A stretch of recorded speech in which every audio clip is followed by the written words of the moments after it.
আসসালামু আলাইকুম। চলুন আজকে দেখে নিই গরুর মাংসের রেসিপি।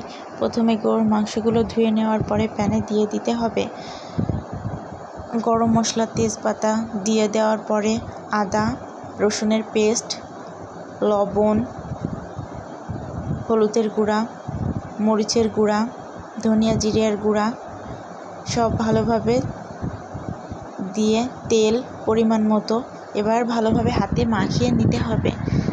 হাতে মাখানোর পরে কড়াইতে আস্তে আস্তে জাল দিতে শুরু করতে হবে। আস্তে আস্তে পানি ছাড়তে লাগবে মাংস থেকে। মাংস ভালোভাবে কষতে শুরু করতে হবে। পরিমাণ মতো পানি দিয়ে দিতে হবে কষানোর জন্য। যত সুন্দর কষবে তত সুন্দর লাগবে। মাঝে কাঁচামরিচ আকড়া করে দিয়ে দিতে হবে।